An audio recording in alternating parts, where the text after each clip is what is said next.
if we want to look at it. I'm gonna guess it's all pretty good so far. It's a good guess. It's a good guess. I think the feeling is bullish. You're not wrong. You're not wrong. It's looking pretty green, gents. Yeah, except for Bedrock. That was there last week too. I think the trading view team gotta take that off the heat map, man. It's throwing me off. So it's like that can't be correct, right? I just don't know why they have it there. Like they have it there in consecutive weeks. Because it's not a custom heat map where you're choosing the tokens. This is just like their stock view. But yeah, that's kind of funny. Maybe they're shilling their bags. No, but I mean the token, or I don't know. No, but the size of it represents the market cap, right? No, maybe FTV, but I've never heard of that token. I'm actually pulling it up now because now it's been there a few weeks, so I gotta investigate. No, it's like a $15 million market cap. Yeah, I have no clue why. Oh, maybe it's sponsored. Maybe it's sponsored slots.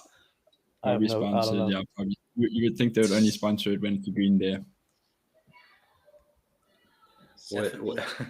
Hey, someone at TradingView needs to get fired over that. Like, that's actually kind of that is kind of crazy. This reeks insider trading. I don't know. Maybe it could be. I thought it was something like Ohm, where it's like this, like more Asia focused, like massive token that doesn't have as much attention on Twitter. But yeah, it's actually just tiny, but it's still there. Okay, yeah. But, really weird. Okay, Ethereum doing nicely. Maybe we can see a break above 3K soon. I don't know. Fingers crossed, maybe. Yeah, we also got First Digital USD there. That looks like it must also be a spot. I think all the grey ones, the grey ones are probably stables. The yeah, ones. Exactly. Okay. No, the grey ones are stables, right? Oh wow! Wasn't that another one of these like weird stable coins that came in after Binance had to get rid of? Yeah, exactly. Like that one I can understand a little bit, because it was on Binance for a little while when they were trying to they were taking BUSD off the platform and stuff. Yeah, I mean, it's like I can get why they would have that one there. Yeah, I'm I don't sure. know. If there's a better heat map source, someone let us know. Like maybe we need a better heat map. I think we've looked, but yeah. Aren't they the ones? No, go on, carry on. No, you know the bubbles, the crypto bubbles. Okay. We can try that. Yeah.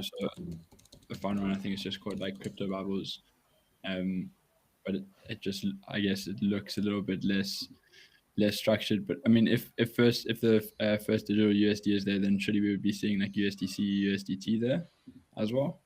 Yeah, exactly. Yeah, you should, but you don't. I don't know.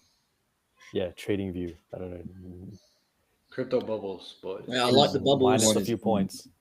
Pengu. Yeah, that's actually one that go watch our recent podcast with Luca Nets. Yeah, they had their ETF officially acknowledged by the SEC, and I know Pengu's been it's actually listed everywhere. Like they're on Webull now, on Bybit. It's like a featured token on Bybit, right? So it's like you have like Bitcoin, ETH, Tron. It's like, and there's Pengu right there, right? So they've actually done like a very good job of getting Pengu integrated across like centralized exchanges. So yeah, I feel like don't fade Pengu. Like I think it's easy to see Pengu be like why is this thing up? It's like it actually, I don't know. They've been able to integrate with the sexes in ways that most tokens just can't. Yeah, it's a weird one. When NFT companies launching behind them, I've been speaking to the guys building Abstract, and they're taking quite a smart long-term approach versus build a lot of hype for the chain in terms of having lots of consumer-facing products. But definitely bullish on Pengu. Yeah, and I mean, we'll talk about it more in a few seconds, but yeah, Abstract Chain was really like the first one to do the crypto live streaming thing. Maybe like some inspiration for the Pump Fund team as they saw that. So yeah, definitely like they have a very like pragmatic consumer facing focus that's maybe lacking on most chains today. They have the toys and stuff, right? Yeah, Yes. they got toys, keychains. Yeah, I a think ton I've of seen toys. them. But Yeah, it didn't I've work seen well them for in stores. the Bored Ape coin. I remember when they launched their coin, it was just like, obviously you could have printed on like the airdrops at the start and the land sales and all of these things, but I don't know. The only thing I find a bit weird with like these NFT projects who have their own token eventually is that, what incentive necessarily is there for people to own the NFTs? You can get exposure for a fraction of the cost now.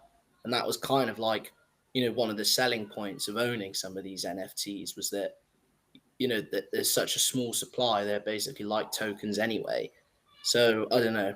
Maybe I'm probably wrong on it, but To flex, I don't know, but yeah, I mean the point of the token, yeah, is to give like I don't know what the floor price of a Pudgy Penguins NFT is, but yeah, tokens obviously a much smaller buy-in.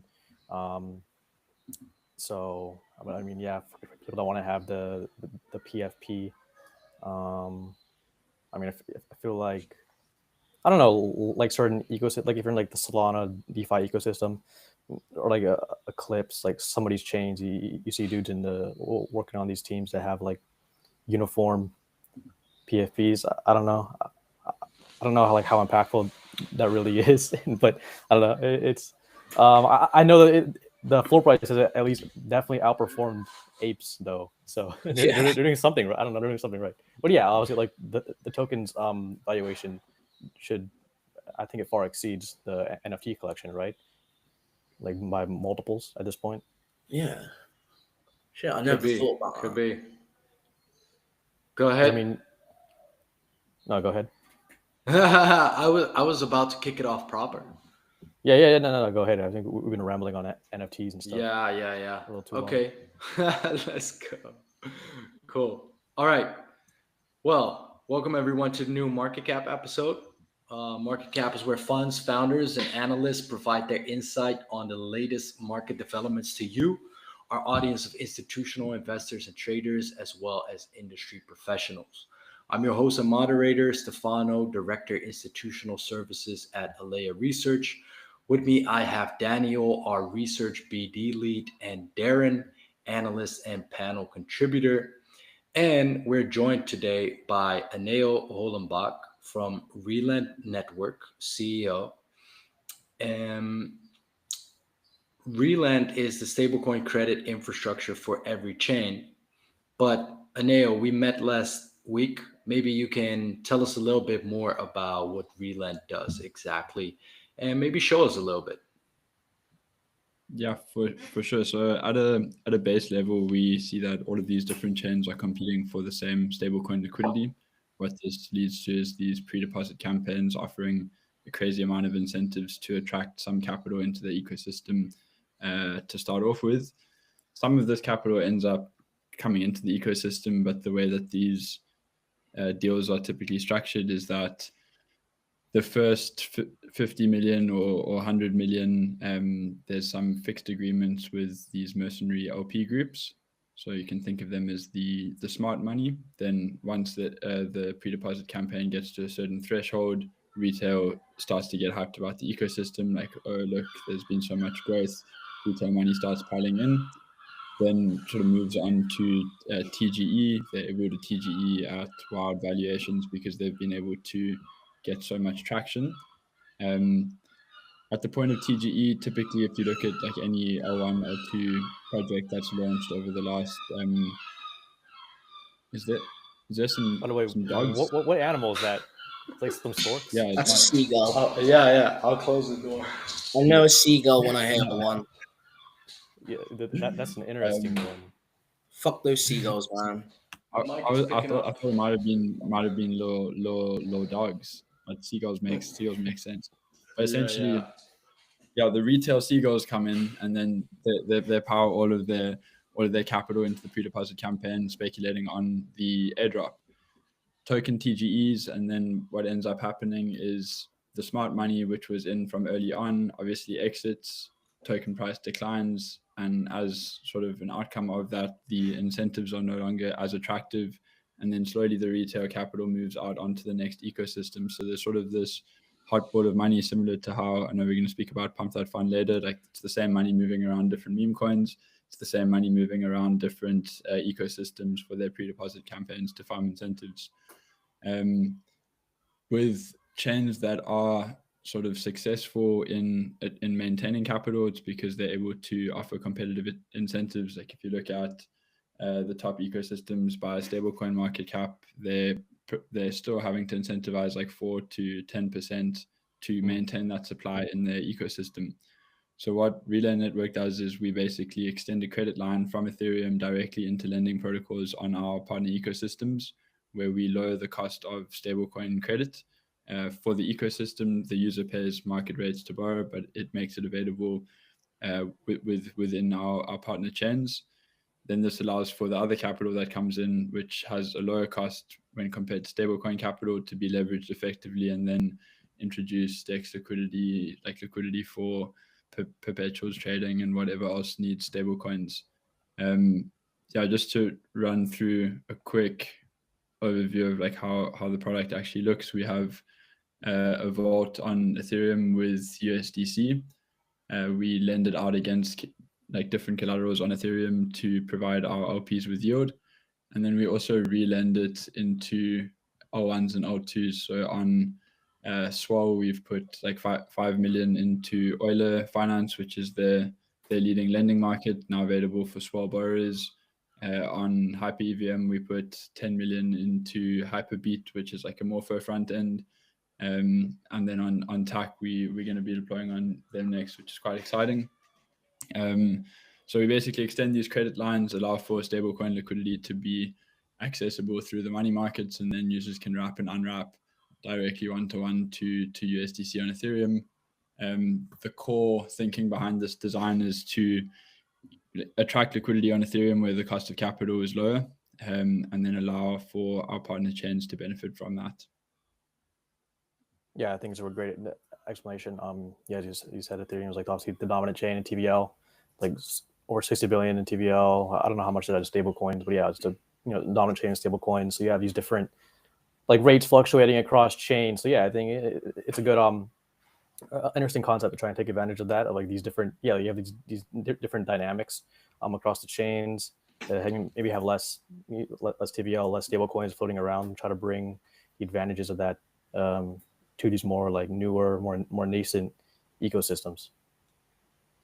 Yeah, there's sort of two different segments that we focused on. One is like the older ecosystems, which can potentially be revived, where they've been able to really build their treasuries over time. So an injection of 10 or 20 million in stable coins really has a massive impact.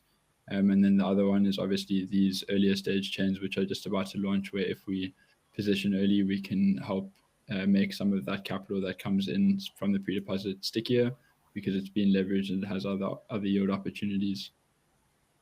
Yeah, that's a great point. Sorry, go ahead, Dan. Yeah. I'll just finish this off. Yeah, we actually released a report recently discussing how some of these older chains, older protocols, they have like a lot of they have a lot of resources in their treasury that maybe are kind of like sitting idle and could be put to better use. And I think it's really great to kind of separate that. Like you got the new chains and you got the more like revitalization some of these older chains by helping put that capital to use.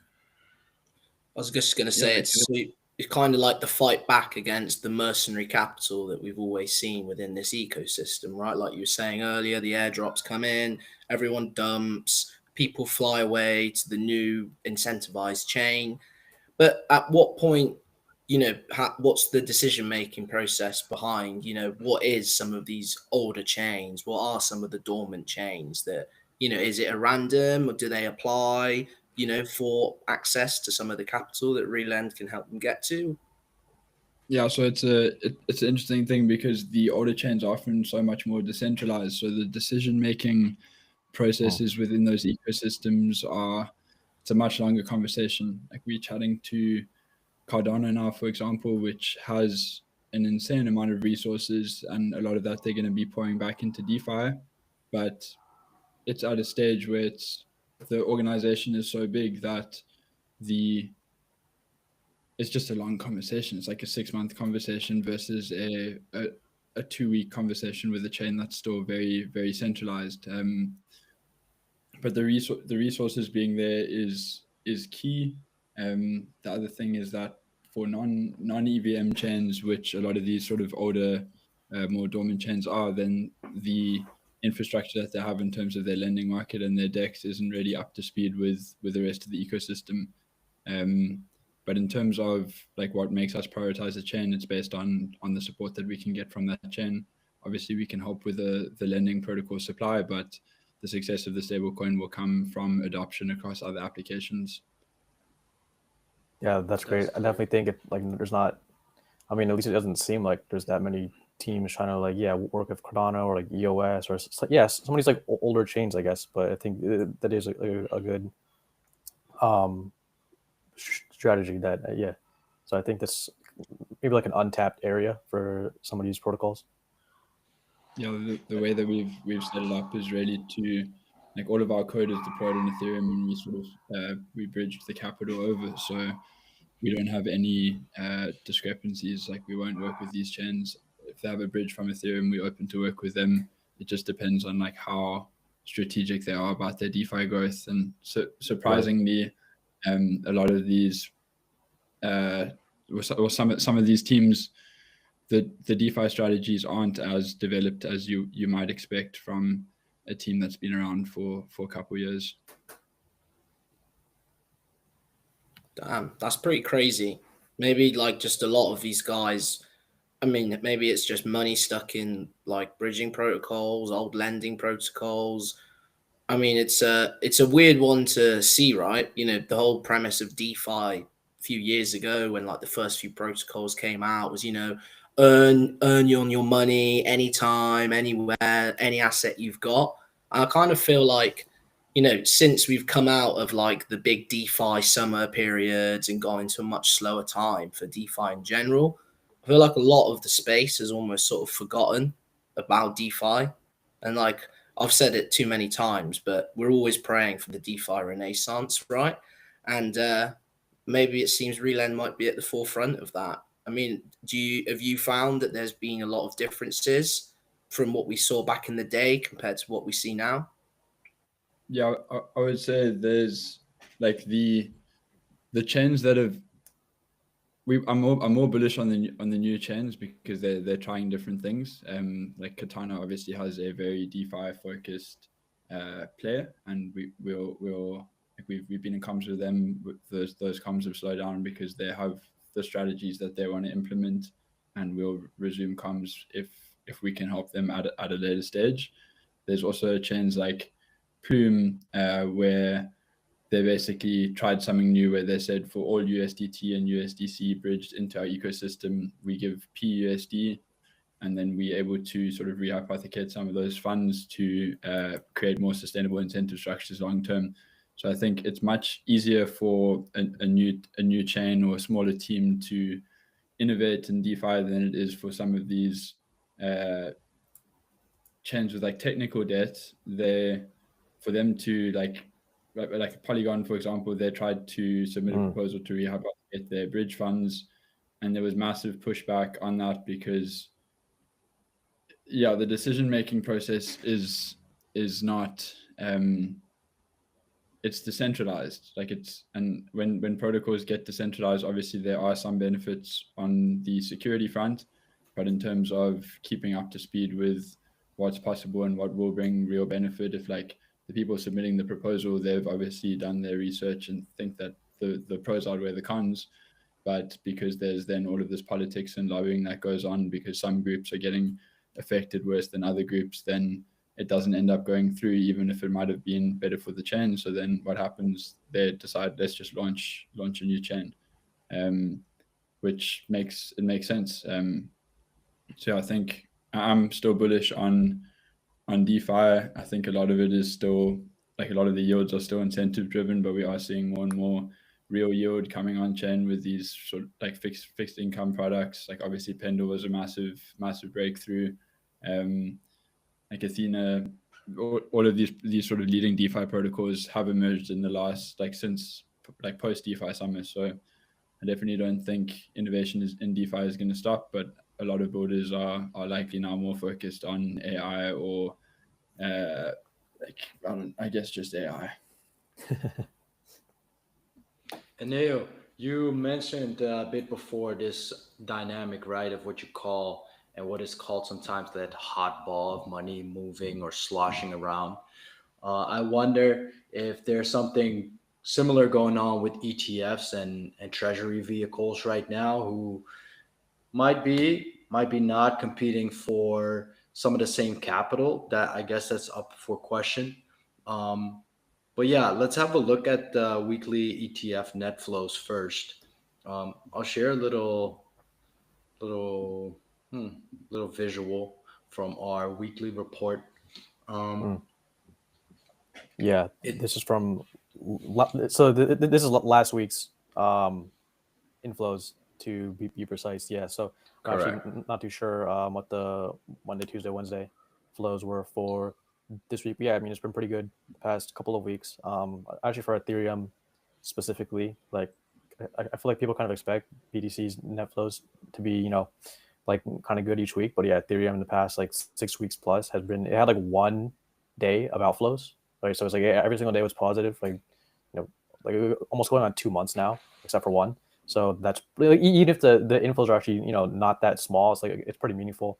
So the days of like you got the grayscale like redemptions and all that stuff, kind of like plaguing the initial launch of the Ethereum ETFs. Yeah, those days are long gone. I think it could be interesting. Yeah, it's hard to get a timeline, but you have the Solana ETF obviously imminent as well. That won't have like those like grayscale like headwinds where you have this existing supply that needs to get dumped. So yeah, I think that like I don't know, is it crazy to think that the Solana ETF could have like the same number of net inflows as Ethereum or like in the same ballpark? I feel like it's not that crazy. Like I don't know, I feel like the clientele getting pitched these ETFs is like, do they see Ethereum in like a in a higher position than Solana? Like I'm not inclined to say yes. So I think that's going to be interesting. But yeah, as you mentioned, you have the treasury vehicles. I mean, for DeFi, like I don't really think treasury vehicles are competing with DeFi flows. I think it's like very distinct groups of people, right? I mean, actually, this is like somewhat proven. The data, there's not like 100% clear data, but you can get like snapshots of it of like who's actually buying these the ETFs, right? And it's definitely not like the dudes coming on chain. So yeah, but the treasury vehicles do make like it'll make you have to like lower the weight of the importance of the ETF inflows for like BTC and Ethereum price, right? Because you have like this other source of capital coming, especially for Ethereum, where like the inflows of the ETFs are smaller. And you have vehicles like how much did SBET raise again? It was like I swear it was like over $1 billion. I'm actually blanking on the number. Does anyone remember? It's But pretty yeah, big. yeah, like so you have stuff like that where it's the ratio to the weekly net flows of the ETF is much higher. So I think for Ethereum, and I mean you're seeing it in today's price action. Ethereum is like up 8%, BTC up 2 after breaking all-time highs. So you're seeing it reflected a little bit, and I think yeah, it's going to be like a trend that you have to monitor. I mean, it's kind of hard to get like data on it, right? The ETF flow is pretty simple. You just go on, okay, see all the different providers. How much are they positive? Are they negative? Treasury companies, there's way too much of them. I mean, I guess there's a few that matter. The big boys, but yeah, it's like much harder to track. Like, how are they actually buying? Like, they've raised. Some of them, it's like less clear. Like they said they're going to raise, but it's maybe not. They're still in the process. And then when they raise, that you don't know when that buy program like kicks off. So yeah, it's kind of like a little bit more in the dark, I would say. I also think like if I'm taking the perspective that I have in DeFi and looking at this, it's like be interesting to see over the last 6 months how much, like I don't know if there's a way to track this because it's obviously a little bit more centralized and private, but let's say like the BlackRock has seen like ETFs seen X amount of outflows, like how much of those outflows are going into other ETFs because they need to then say, oh, well, we already managing like $2-3 billion in Bitcoin in our ETF, and then they use that to get bigger LPs in. Like, is the mercenary capital game being played with these ETFs as well? My assumption would be that to some extent it is, because I mean, at the end of the day, if you holding a Bitcoin ETF, like you probably, if it's with a trusted provider, or like the same as if you're putting capital into a chain, if it's a trusted chain, like you're gonna deploy it where you're getting the best sort of kickback, or you're gonna be mercenary with your capital because you want the best rates. Plus, the big thing with these, it's at the start, it was all about the fee war, right? So they were all racing to give the cheapest fees. And I'm talking like the very first few weeks when these ETFs came out. You know, everyone was lowering their fees to try and get to like that cheapest level to obviously attract the TradFi version of the hot ball of money that we have in crypto. Obviously, theirs is like a tsunami compared to what we've got here. You know, ours is just like one of those little koi ponds you have in like the back of your garden, whereas theirs is like, you know, this huge tidal wave of liquidity. And so I think ultimately that dictates a lot of these flows in some sense. And it's also important not to forget the structured products that are built on top of these ETFs. So like the options that people trade on the BlackRock IBIT, they've seen a ton of volume. And you look at something like Ethereum, I'm pretty sure that they haven't had any options being approved by the SEC to trade on the ETH ETF. So that might be a really interesting one. And there was another headline recently that I think that BlackRock made more in fees from their Bitcoin ETF than from their S&P one. So, yes, you know, whether that's because of the cheap nature of the fees, it encouraged more people higher fees, or higher fees, right? It's just higher fees significantly. Yeah. So, you know, I think that's probably the biggest driver with a lot of these ETFs. But, you know, who knows what will happen in the future. Interesting. And then switching to the Treasury vehicles a little bit. We talk about them almost weekly, and it makes a lot of sense. And they're garnering a lot of attraction, not just from us, obviously, but from everyone. One of them, Franklin Templeton, who released a report on it as well. I mean, it's people can go and look it up, but I think it's interesting to they concluded one of the downsides being a potential negative spiral, right? Right.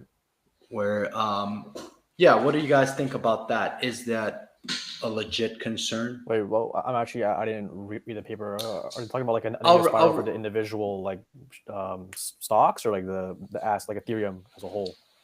Yeah, so I'll read it out. A particularly dangerous scenario is the emergence of a negative feedback loop. If crypto prices fall, the premium to NAV may collapse into a discount. To support the stock price, the company might sell crypto to buy back shares, an accretive transaction. However, this treasury selling can further depress crypto prices, triggering a self-reinforcing cycle of declining asset values. Yeah, so I mean, I guess it depends on like how many. This is the kind of what I was talking about earlier when it comes to the transparency around these, and it's not like, I think it'd be great to have some kind of dashboard or something, like to the extent that it's possible to track these, because I mean, you have a few big ones in Ethereum. So I'm like, if the bottom like 60% or whatever of these things just suck, and they have to sell their ETH, it probably doesn't matter that much. But yeah, if the top ones, it's like a top heavy space, right? So the top ones have to do that, then it's a big problem for Ethereum as a whole. So, but I mean, like I think a lot of these things can end up just kind of spiraling down without affecting like the broader Ethereum and like the broader asset class. But yeah, I think I mentioned this in a previous episode, but it's like Michael Saylor is it provides like a very like, no one can match that standard. Or Michael Saylor, and actually the other one in Japan as well, right? Because MetaPlanet. their stocks both went. Yeah, MetaPlanet, exactly. Like their stocks both went up. They're both still founder led. Like they didn't kick out like the entire C-suite and just like replace them with dudes that are just like gonna work on on obtaining as much crypto per share of the company as possible. It's like it's still led by the dude who is kind of operating the company when it's kind of like spiraling downwards, and he saved it with this Bitcoin stuff and it worked out. But it's like I feel like that was not a realistic outcome for most of these other companies to be able to do that. Like I know, MetaPlanet, they well, I mean, they're in Japan. Like they were the first one in Japan. Like it might just be as simple as that. But they onboarded like kind of crypto native a little bit. Like they had the guy's name, Dylan Leclerc. So that kind of like be there, Michael Saylor a little bit, kind of help them bridge that like language barrier or whatever you want to call it, to get more eyes on them instead of just being this like stock in Japan, doesn't even have a ticker. It's like it's numbers. But yeah, I mean, outside of strategy, you have the Cantor Fitzgerald one as well, 21 Capital. So outside of like those few, I don't know. Yeah, I feel like it was like it's just not realistic to expect that the shares are going to see that same price increase over time. Yeah, I think potentially on the risk side, it's sort of based on the risk management teams at these companies, and it's like if they see something as a serious threat to like either the price of their own shares or to the price of crypto. Like let's say, for example, like the Bitcoin moves from Satoshi's wallet, suddenly like everyone's going to sell, but it's not just going to be this. Like the amount of assets holding treasuries that are going to sell is going to be a small portion. But if it's not like a major macro event and the risk is managed well, you would hope that they sort of borrow against their Bitcoin to prop up their share price rather than actually exit the position. But that's obviously introducing more leverage into the system, which creates more risk. But if managed effectively, it could allow them to keep their treasury crypto and at the same time save their share price or accumulate more of their stocks back. Right. Right. So exactly. It's very much based on like if there's any seriously negative crypto moves, like next thing suddenly quantum computing cracks Bitcoin, and like then obviously this is the smallest part of the problem.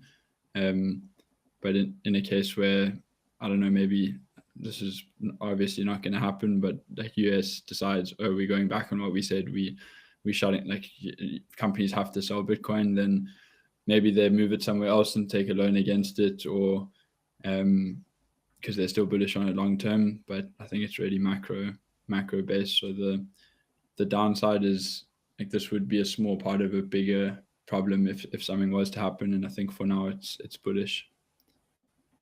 Right. But I think it's good to know that this is what has been reported. So it's been reported that many of these, like they're incentivized. So it's like a little bit different from the normal like company structure. We have like fiduciary duty and stuff like that. Yeah, it's like the share price, right, is like their main priority, where they're incentivized to acquire, like it's on them acquiring shares, right? So it's not necessarily propping up the share price. I mean, you had things like SBET. Yeah, SBET was down like, was it like 60% in a day or something? It was something crazy like that after the announcement came out. And yeah, a lot of these, they have like tiny market caps as well. Like some of these have like the amount that they announced they raised is like multiples more than their actual market cap. But I know a lot of these, it's reported that their incentivization structure is, it's not necessarily to keep that, to prop up the share price. It's to acquire as much shares of whatever asset they're honed in on, as well as Hype, Solana, whatever it might be, per share. So I mean, yeah, if crypto asset prices start dipping, like I don't know.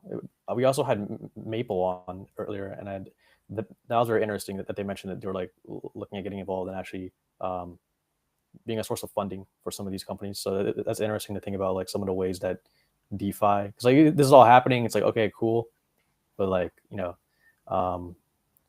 the tokens aren't really benefiting from it that much. But it's like, okay, maybe a select few can actually hope to get involved there, and then you have a couple of these guys that can serve like some proxy exposure to all this action. That's kind of like, you read the headlines about it, but you're like, okay, how do I capitalize on this activity?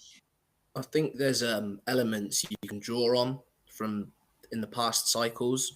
So I'm not sure if you guys remember when Grayscale first launched their product. The Grayscale Bitcoin product traded at a huge premium for quite a while. And then after the subsequent collapse in FTX and all of these things, it traded at like a huge discount. And like a lot of people made a large amount of money from it. I think it's like, it's not a crazy thing to say that, a lot of these treasury companies that are trading at premiums right now, like at some point, they're gonna, the ones that enter the, like any good Ponzi, right? The ones that enter too late in the cycle, right? They're probably going to eventually be trading at a discount compared to how much they've got. And whether there's enough buyers that want to step in to fill these, that's going to be the huge question. I mean, I think it's quite ironic as well. Not that these ETFs are anything like Luna. They're not at all. But like when Michael Saylor was doing his thing, and then Do Kwon was like buying like Bitcoin to like prop up the peg of the UST stablecoin. I remember like when they started dumping their Bitcoin holdings, like that was a huge thing in the market. And like history doesn't repeat itself, but it does often rhyme. So, maybe some of these firms with less than prudent risk management, maybe they'll fall victim to, some of these similar things that we've seen in the past. And they might be responsible for a huge run up this cycle, but it's not crazy to think that at some point, some of them are going to be caught swimming without their trunks on. So that's my 2 cents. Yeah. I mean, a lot of them never even got the chance to trade at a meaningful premium. Like the actual publicly traded stock was like significantly valued much lower than the amount raised. So not the amount bought. Like some of these things have like, okay, we're kicking it off. We already have 100M of BTC or whatever, and then we're going to buy X amount. So but they're already trading like So it's only like a select few that have actually had like the privilege to trade at a meaningful premium above NAV. So I mean, maybe it's a good thing. As you go down the risk curve, there's definitely going to be some wild games that are being played. Like I'm familiar with some let's call them miners that are generating yield on their assets by allocating them to certain DeFi and likely TradFi funds to have them under management, but at the end of the day, the Bitcoin stays in cold storage. Like it doesn't. There's just some legal agreement on top of it saying like, okay, now, well, your fund manages this Bitcoin, but is it managing it? Like, not really. So it's definitely some interesting things that will play out long That's a good term. one. Yeah, like the good old fashioned, like the brand partnership. It's like the two brand logos, but like there's actually nothing happening behind the scenes. It's just like this media thing. Yeah, that's a good one. Guys, shifting gears a little bit from institutional to more degen, maybe all the way to the other side of the spectrum, right? We have a lot going on in Solana. Pumped Out Fund is ICO, and we have LetsBonk, we have Phantom doing Perps. Let's start off with Pumped Out Fund. Pump. Yeah, nice. Pump it up. Yeah, going to be in a couple of days, on the 12th. So I think that'll be good. I mean, like I'll call it like I think this thing sells out in a few hours. I don't think it's like too ambitious at all. I don't know. I think definitely some people disagree. Like even in like the Solana ecosystem or whatever, a lot of people, I don't know, it seems like there's a lot of polarized opinions, but I think this thing sells out on day one. FDV of 4 billion sounds crazy, right? And then there's also the question about timing. Like this is obvious. Like why this timing? It seems but too late. This was announced like, okay, well you had the more like official announcement. It was like last month, but it was like alluded to like before that as well. So like LetsBonk started taking market share in the past couple of weeks. So this is already well in the works, right? Like by the time you get the announcement out, this thing's been planned. They've been talking to exchanges, for a while, but before that. So yeah, like because the thing that people are talking about is LetsBonk taking a lot of those token graduations. So yeah, but I think that's like a more like if we have like consecutive months where LetsBonk is kind of taking pump funds market share and not just like a couple good weeks, then I would say that'd be more concerning. But I mean, by that time, the ICO will have already completed, and then they're like tapping more into the narrative side as well, like the live streaming stuff. So yeah, as you're talking about with abstract, like there's a concept there, like that they're paying out a ton of money. Dude, it's like I forget what the exact amount is. It amounts to like it's like 100M or something that goes to live streamers. Like not all at once. I think this is not only for like people who have live streamed already. I don't know how like what the time frame is, but it's like a crazy amount. So I mean, like anytime you have those kind of numbers floating around, like things can happen. I don't know. I mean, it is pretty interesting. Like you have a token on the stream. Like I don't know. Like it is new. Like I don't think it's like set to succeed. They have to prove themselves, but it's like a pretty like I could see it working. Like it's worth a bet. You know what I mean? So and they already have. So you have 18% is private investors. So that's filled out, right? So you have 1/3 of the supply, up for grabs. 18% of that is like it's already been bought by institutions, and then it should be like 15. Yeah, the remaining 15% is the ICO. So like, okay, if you already have the private investors that already bought 18% of this thing, like yeah, I definitely think that there will be more demand for like maybe there's some capped upside. Like I don't think this is going to be like, obviously it won't be a hyper liquid situation where it's like 10x's in like weeks, right after TGE. But yeah, I don't know. We'll see. I definitely think like the ICO price is like like a somewhat fair valuation though. Like I don't think it's insane. Yeah, I mean compared to some of the other launches that have next to no revenue, it definitely doesn't seem too far fetched. But I'm interested like where they take this long term, because now suddenly their company has $600 million. What do they do with that? Like what the scope to scale is wild. Like what other products do they introduce? Obviously, like when I think of pump fund in my mind, it's like it's been around, it's been doing the same thing, it's doing it super well. It's obviously crazy how much revenue it's generating, and I don't think that will slow down. In the short term, it will be difficult for like someone to grab as much market share, and especially after the level of trust that comes in with being first mover. But now, like, where do they take it? Like, does the next thing, are we seeing like pump that fund on our Revolut app? Like, what like the amount of amount of resources maybe I don't know. just like does pump that fund get integrated into YouTube? Like, do those sort of things start happening because they've now got like they end up building out or like tripling the size of the team and becoming like a more institutional type media entity? So if they go that route, then obviously there's scope for it to really increase in value long term. But if this is just a way for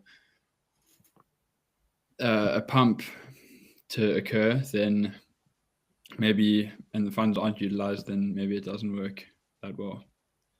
Yeah, this is my first time seeing that the Google VO generated launch video. It's kind of funny. But yeah, for sure, like the bar is much higher after you raise, because it actually, yeah, it's not 600M. That's just the amount for the ICO. So in total, it's like 1.2 B, and then all the money that they raised previously, which I don't think it was that much, but the revenue is just like over 700M, right? So you're talking about like a couple billion. Like they should have like a couple billion around there at their disposal shortly. So definitely, like if this thing just lean product.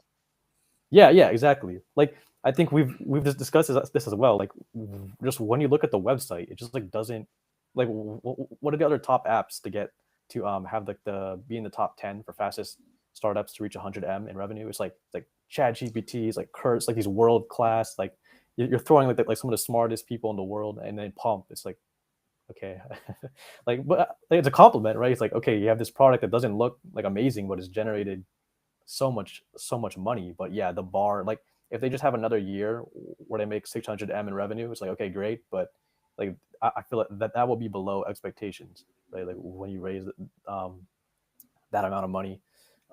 So yeah, the streaming thing or any other new initiative that they want to undertake, like yeah, they got to make a splash for sure. With I think they'll with definitely projects come that to have throwing money in for sure. They got so much money they made from like the meme coin mania. Like, I'm not like a conspiracy guy at all, but like, it kind of makes sense that they'd pump. Sorry, not to make the pun, but not that they would like push a huge amount of this money that they've already, if you want to say, extracted, earned from the ecosystem. Like, you would think. Look, here's the question I'd put: do you think guys who are in like the Hyperliquid team when they were building it, like definitely a few of them probably bought on launch day, unless they had such big allocation that they didn't need to? And I think that, I know it might have this sort of buyback mechanism within the token, but with just how much they made, like it'd be crazy. Like if I was them, I would probably do it myself. Like, you're going to snipe that token as soon as it's live if you've got like a large amount of Solana that you've just had sat in Kraken for a long time. And then the other thing I think is kind of weird and ironic at the same time, from like the media perspective, is like some really crazy shit happened on some of those streams. Like there was a guy who I locked himself remember. in a dog cage. I'm pretty sure That's some pretty guy funny. like Didn't one guy commit suicide? Yeah, No, that Yeah, was yeah, fake. yeah. That it was was fake. fake. Oh, it was fake. It Yeah, was Made the real, dude. headlines. Yeah, it was not real.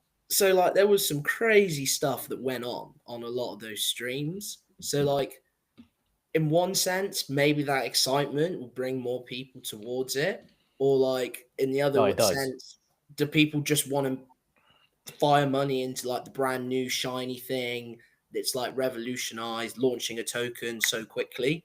I think the left curve way of thinking is that, oh, it's a cool token, I'm gonna buy.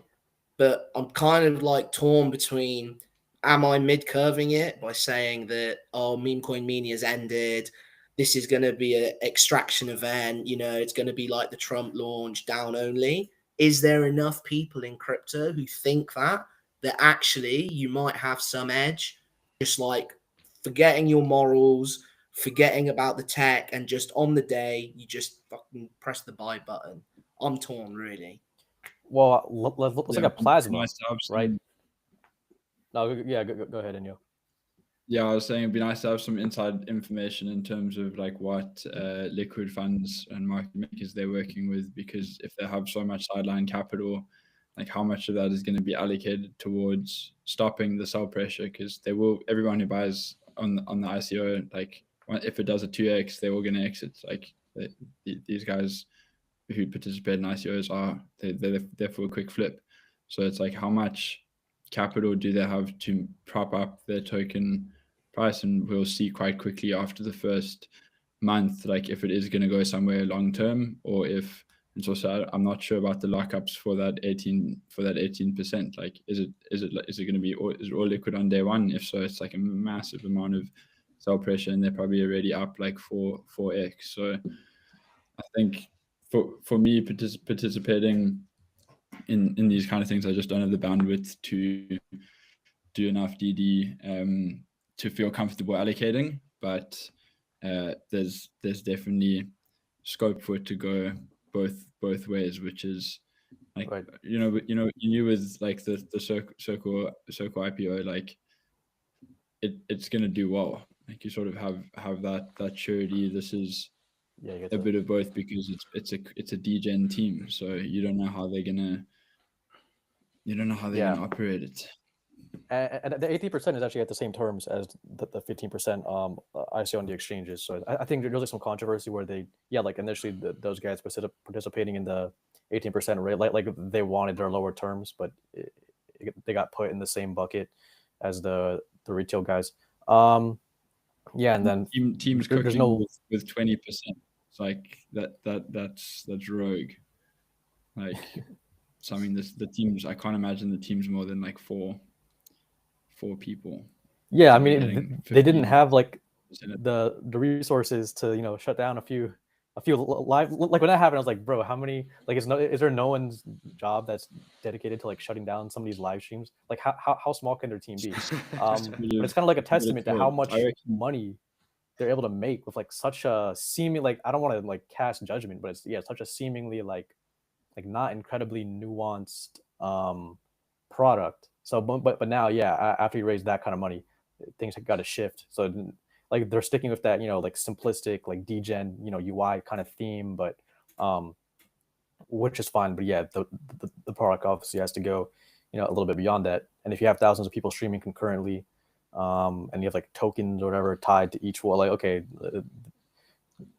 it's like, yeah, they just gotta put out a product worthy where you can look at it and be like, okay, yeah, I can get how these guys managed to raise that much.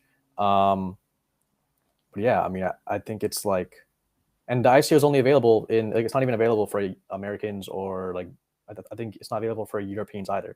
So you have like a lot of, and then you have all the institutional investors that couldn't get in the 18%. So that 18% is filled. I have no idea like how many people wanted to get in there that didn't, and then those are going to be people that are yeah, I guess like the exit liquidity or whatever for ICO participants on day one post launch. But then you also have like the retail people in the US. Like I would assume like the US would be like the biggest base of cat. Like if this was available worldwide, like US would be like 60% of the participants, right? But it's not available for them. They got to wait until trading happens. Yeah, after the ICO actually ends. Are they doing a DEX launch at the same time? The ICO, it's ICO, and then it's either 3 days or until it sells out, and then it's like I forget what it's like very shortly after. Then yeah, it's just it's live on trading on the exchanges as well, on those 6. It's like 6 exchanges. So yeah. Have you guys seen anything on like secondaries groups? Is there anything like any exits or buys? That's also a nice signal, because those guys are generally a little bit more. No, I mean, yeah, I'm mostly just speculating, but I think it was news, or I think people definitely could have seen like the no Americans are allowed to participate. But yeah, you have it like pretty restricted to, like, I think people weren't even expecting it to have partners with the sexes. Like, yeah, they might have just expected more of like an IDO type thing. I mean, if anyone wanted to get an allocation, we know they're using a VPN. Like, how I don't think you can though, because you have to verify your identity. So I don't know if it's that easy, because like, you have to like KYC and stuff. You can buy like an Indonesian dude's, like, if you really want, like, but it's not like hyper liquid or something. Like, oh, you just flip on the VPN, like, but I think I'll make one more point and then I gotta jump off. Have a hard stop. But we just had the plasma ICO as well, right? So that was, it was 50. It was like a little bit over 50M. It was like initially a 50M raise.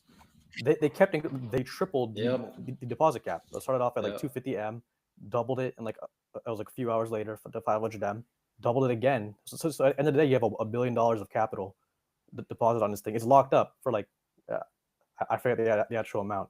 It might be like it was like a couple months or something, but it's stable coins, right? So it's like only around 50M or 55M of that 1 billion is actually buying the token, right? But you still have $1 billion that's like they just aped it, insta clicked it. They want to get in there. They don't care if they're locked on the chain for a couple months. So it's like, I don't know which one is more like lock up stable coins for a few months, get a chance to purchase like some of the token, the plasma token, or like buy this ICO. It's going to be live and trading in a few days. It's like, do you really think, you know what I mean? Like the risk profile, I don't think it's that unsimilar, right? Like, is there a meaningful chance that it trades well below ICO value, like shortly after it goes live? I feel like it's kind of low. Like, you know what I mean? So I think based on that, that plasma sale, I think this will sell out like on day one. We'll see though. We'll see. Bold prediction. We got a bold prediction every week now. Last time was from Joe from because who expected plasma to triple their right and get demand for it, right? So they tripled their deposit cap, but the actual sale amount it didn't increase that much, right? It was 50 million. They just increased it like a few million. Like they didn't double and triple the actual amount of tokens that you could buy, right? So you had people willing to just deposit exponentially more and more capital to get like a very small sliver of the token supply. Yeah, we're gonna see. All right. I gotta jump. See you guys. Yeah, Daniel, feel free to jump Good chatting. off. Switching back to Relend for now. Aneo, what's on the horizon for you guys? Any ICO coming? We actually we like pre-seed. We haven't raised any funds, so probably quite some time until we start looking at TGE. It's been a little bit strange, like not having a valuation and having a working product and like having so much TVO. And then there's sort of conversations that we locked out of because of no valuation, in terms of like it's difficult to have a listing conversation without some form of understanding of what we valued at. So we just focused on building at the moment. So integrating new chains. Every time we integrate a new chain, it increases yield for our Ethereum LPs. That basically sucks in more USDC, and then the yield comes down to the market rate for them. So yeah, I think like very excited about TAC, which is coming up. We don't know when they're going to launch, but supposedly in the next period of time, the next short period of time. So we'll see what happens there. And they've also, I know they've got a massive community, and just excited about the USP of their chainers and like tapping into the Telegram users. So keen to see how that plays out. And then so very much focused on the hyped test nets like Monad and Mega ETH. So like actively sending our USDC to applications there to have it integrated, to get the community sort of aware of it before those chains do launch. And then most of our efforts are obviously just around like optimizing yield, deploying capital where it makes sense, and sort of scaling on that front. Like in terms of TGE, we have been obviously tracking all of our depositors and allocating points via USDC LPs on mainnet receive Relend unit. So we are tracking that, and at some point we will likely reward those LPs. But it's the product works, the integrations are good, so we might as well just double down on what actually makes money for everyone, rather than spending time building like community hype and doing TGE. 100%. I like the approach. I think it's more healthy as a business in general, especially if you can, right? And if you don't really require all that upfront capital, and you're showing that you can indeed, in this case. So yeah, that sounds exciting, man. Keep integrating more chains. TAC is next. The big high performance chains are coming up as well. That'll be exciting for sure, and can't wait to see how it pans out for you guys, man. Thank you for coming on. Great to have a chat with you. Thank you to the audience as well. So this was Market Cap, where funds, founders, and analysts provide their insights on the latest market developments to you, our audience of institutional investors and traders, as well as industry professionals. If you like more of this, you can follow our Telegram channel, The Daily Intel, for daily updates on current events. And the link is in our bio, of course. You can also join our next show. We're on every week, live Thursdays, 10 a.m. Eastern time on X and YouTube. So I see you on the next Market Cap. Have a good one.